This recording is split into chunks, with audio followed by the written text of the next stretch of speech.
নমস্কার। আমার আজকের নিবেদন লেখিকা আশাপূর্ণা দেবীর কোথা বাঁধবি তাগা। বেশ কিছুদিন থেকেই পরোক্ষে গুনগুনুনি চলছিল, তবে স্পষ্ট করে কেউ বলেনি এতদিন। সহসা একদিন সংসারের কনিষ্ঠতম সদস্য এবং শ্রেষ্ঠতম গার্জেন বিজ্ঞানের ছাত্রী নাতনি বীর বিক্রমে ঘোষণা করল, তোমার আর ওসব চরণামৃতটি খাওয়া চলবে না। চলবে না? না, খুব মন দিয়ে তো খবর শোনো আর খবরের কাগজ পড়ো। জানো না তোমাদের মা গঙ্গার কি অবস্থা? চরণামৃত মানেই তো ওই গঙ্গা জল। দেখলাম বেশ শাসকের ভূমিকাতে অবতীর্ণ, অতএব মানতেই হবে সে শাসন। না মেনে উপায় কি? বশ্যতা আর বাধ্যতা যে আমাদের কালের মজ্জাগত শিক্ষা। আমাদের সেই কাল, কিছুকাল আগেও যার কিছুটা অস্তিত্ব ছিল, সেই কালে লোকে তো অবতীর্ণ হতো না, ভূমিষ্ঠ হতো। আর ভূমিষ্ঠই হতো স্রেফ শাসিতের ভূমিকায়।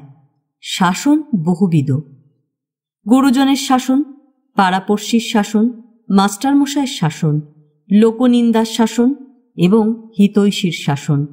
এমনি সব বহুবিধ শাসনের মধ্যে দিয়েই পথ পরিক্রমা। এসব মানতেই হয়, এটাই ছিল জানা। জানা ছিল না, না মানলেও চলে। এই প্রজন্ম তো ভূমিষ্ঠ হয়নি, হয়েছে অবতীর্ণ, এবং হয়েছে একদল শাসকের ভূমিকায়। এরা জানে তাদের কোনো কিছু না মানলেও চলে, তবে অন্যকে শাসন মানানো তার কর্তব্য।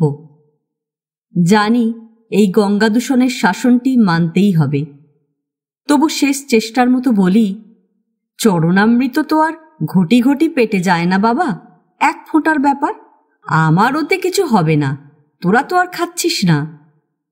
সার্কুলার জারিকারিনী সতেজে বলে, ঢং করো না, আমার কিছু হবে না। তুমি একেবারে মহামানবী।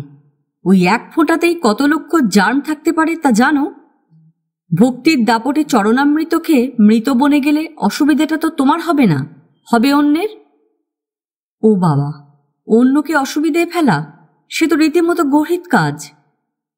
কাজেই পরদিন থেকে গৃহদেবতার ফুল জলের পূজা অন্তে চরণামৃতটুকু তুলসীতলায় নিক্ষেপ করতে হয়। কিন্তু একে কি সমুদ্রে বালির বাঁধের সঙ্গে তুলনা করা যায় না? হ্যাঁ, গঙ্গা দূষণের খবর অবিদিত নয়, এবং দূষণের কাজটি যে নতুন তাও নয়। তার প্রমাণ মা গঙ্গার নামের মধ্যেই। পতিতোদ্ধারিণী গঙ্গা, কলুষ নাশিনী গঙ্গা, সর্বংসহা গঙ্গা, ইত্যাদি ইত্যাদি। তবে এখন দূষণের উপকরণ বেড়েছে অমিত বিক্রমে এবং অসংখ্য বৈচিত্র্যে। তবু এও তো দেখি, পুজোর ঘরের কোণে পড়ে থাকা বড় ঘড়ার গঙ্গা জলটি 6 মাস 10 মাস পড়ে থাকলেও যেমনকে তেমন থাকে, পোকা হয় না তো। অথচ যে কোনো জল 10-20 দিনে ফেলে রাখো কোনো পাত্রে, কি হবে বলা নিষ্প্রয়োজন। কি এই রহস্য কে জানে? অবশ্যই বৈজ্ঞানিক ব্যাখ্যা আছেই কিছু, কিন্তু সে কথা যাক, আমি সে রহস্যভেদের চেষ্টা করছি না। শুধু ভাবছি, চরণামৃত বাতিল আর কতটুকু কি করতে পারবে? বিশ্বভুবনই তো আজ দূষণের কবলে। জল দূষণ, বায়ু দূষণ, শব্দ দূষণ, পরিবেশ দূষণ, ভেজাল প্রয়োগে খাদ্য দূষণ, কীটনাশক প্রয়োগে শস্য দূষণ, স্বর্গ মর্ত পাতাল, আকাশ অন্তরিক্ষ সবকিছুতেই তো দূষণের ছোঁয়া। বলতে গেলে দূষণই এ যুগের ভাষণ। সমগ্র সমাজই এই ভূষণে ভূষিত, ওটি নাকি যুগ চিহ্ন। তাই এ যুগের চলনে বলনে, আচার আচরণে, চিন্তায় মননে ওই দূষণের দৃশ্য। মানুষকে এগিয়ে যেতে দেখা যাচ্ছে দুস্থের সেবায়, আর্তের সেবায়, ত্রাণ কার্যে। কিন্তু কেনই যে হঠাৎ হঠাৎই চোখে পড়ে যায় ওই উৎসাহী যাত্রার আড়ালে যেন দূষণ উকি দিচ্ছে। ক্রমে ক্রমেই ক্রমোন্নতি। ক্রমশ এমন একটি জায়গায় এসে পৌঁছানো হয়েছে যেখানে আমাদের দিব্যদৃষ্টি খুলেই চলেছে। এই দিব্যদৃষ্টির বলেই আমরা কোনো কিছুতেই আর বিশ্বাস রাখতে পারছি না। আমরা নেতাকে বিশ্বাস করতে পারি না, সমাজসেবীকে বিশ্বাস করতে পারি না, সাধু সন্তকে সহজে বিশ্বাস করতে পারি না, বন্ধুর সহৃদয়ে তাকে বিশ্বাস করতে পারি না। বিশ্বাস করতে পারি না এ যুগের সমাজের নির্ভেজাল কিছু আদৌ কোথাও আছে কিনা। তা সে কি জিনিসে অথবা কি মানুষে, যেন নিশ্চিত বুঝে ফেলেছি সবই দূষণের কবলে। কেউ কোনো ব্যাপারে কোনো নিশ্চিত প্রতিশ্রুতি দিলেও ধরে নি ও আর কথা রেখেছে। স্বেচ্ছায় কেউ উপকার করতে এলে ধরেই নি নিশ্চয় কিছু মতলব আছে। অনেকদিন পরে বন্ধুজন বেড়াতে এলে খুশি হয়েও সবটা হতে পারি না। মনের মধ্যে সন্দেহ খচখচ করে, বোধহয় কোনো উদ্দেশ্য নিয়ে এসেছে, নইলে শুধু শুধু এতটা কাঠখড় পুড়িয়ে কি কেবলমাত্র আমায় দেখতেই এসেছে। আর হয়তো সবসময় সন্দেহ অমূলকও হয় না, শেষ পর্যন্ত ঝুলির মধ্যে থেকে বেড়ালছানা বেরোয়। আসলে সময় জিনিসটা যে ভীষণ মূল্যবান সেটি এ যুগ ভালো মতো বুঝে ফেলেছে। তাই সময়টাকে নিয়ে অহরহ জুয়া খেলা, কিভাবে সময় জিনিসটা উসুল করা যায়। অকারণ গল্পগুজব, ঘণ্টার পর ঘণ্টা মজলিসি আড্ডা। ও বাবা, কার অত সময়? হৃদয়ে সেই উদার অবাধ প্রকাশ, সে এ যুগে বিরল। তার মধ্যে উঁকি দিতে থাকে উস্কুসুনির দূষণ। দূষণের ছোঁয়ায় ছোঁয়ায় আজ সভ্যতা, শালীনতা, সততা, বিশ্বস্ততা, পরার্থপরতা, কৃতজ্ঞতা, নিষ্ঠা ও নীতি, এই সব শব্দগুলোয় ঘুম ধরে যাচ্ছে। ওরা সার্ভিস দিতে পেরে উঠছে না। মনে হয় ওই পুরনো শব্দগুলো শেষ অবধি অভিধানের শোভা হয়েই থাকবে, অথবা পরবর্তী সংস্করণে অভিধানে থাকবেই না। বৃথা পৃষ্ঠা নষ্ট করে লাভ কি এই চিন্তায়?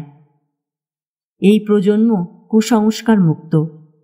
পুরনো সমাজ, তার সংস্কার আর কুসংস্কার, সত্য আর ভ্রান্তি, মূল্যবোধ আর মমতা, এই সব কিছু নিয়ে ঝুড়ি ঝুড়ি নামানো বৃহৎ বটবৃক্ষের মতো জটিল জাল বিছিয়ে জীবনকে ভারাক্রান্ত করে রেখেছিল। বুদ্ধিমানে যুগ কঠোর হাতে সব সাফ করতে নেমে এক ধার থেকে সব নির্মূল করে ছেড়েছে। খেয়াল করেনি কুসংস্কারের নামে মজ্জাগত নিষ্ঠার বিশ্বাসটিও লোপাট হয়ে গেল। লোপাট হয়ে গেল আগাছার সঙ্গে ওষুধি লতাগুলিও। নামে অনাবিল শান্তির মধ্যে বাস করছে, কোনো কুসংস্কারের বালাই টালাই আর নেই তার। গুরু লঘু ভেদাভেদের মতো হাস্যকর সেকেলে প্রশ্নর কথা বাদই যাক, পৃথিবীতে 2-10 দিন আগে এসেছে বলেই কেউ মাথা কেনেনি। গুরুজন শব্দটাই কুসংস্কার। তবে মাইনে নিলে কাজ করতে হয়, এই কুসংস্কারও আর এখন কেউ বিশ্বাসী নয়। ওটাও সেকেলে হয়ে গেছে। চুরি ডাকাতি করলে জেলে যেতে হয়, খুন করলে ফাঁসি যেতে হয়, জাল জোচ্চুরি প্রবঞ্চনা বেআইনি, নির্লজ্জতা করে ধরা পড়লে লোকসমাজে হেয় হতে হয়। এসব কথাও আর এখন চলিত নেই। লোকলজ্জা, চক্ষু লজ্জা, দূর, যত সব সেকেলে গাই আমি।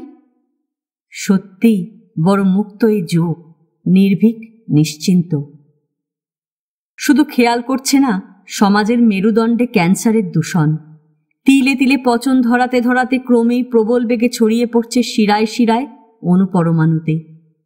বহিরঙ্গে দূষণ নিবারণ করে কতটুকু বাঁধ দিতে পারবে এই যুগ? মানুষগুলোকে দূষণমুক্ত করার চিন্তা কি করতে পারবে? কি করেই বা করবে? চিন্তার ভাঁড়ারেই যে দেউলে হয়ে যাচ্ছে এ যুগ।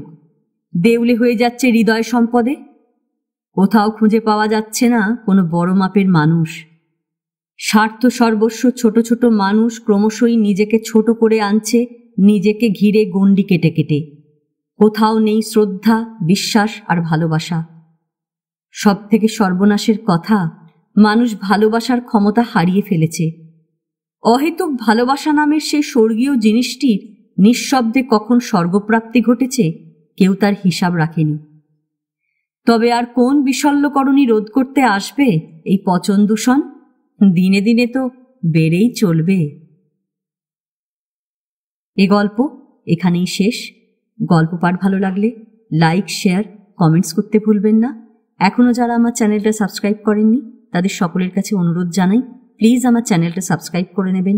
পাশে যে বেল নোটিফিকেশনটা আছে সেটা অবশ্যই প্রেস করে দেবেন। আর ভালো লাগলে লাইক আর শেয়ার করতে ভুলবেন না। আজকের মতো নমস্কার।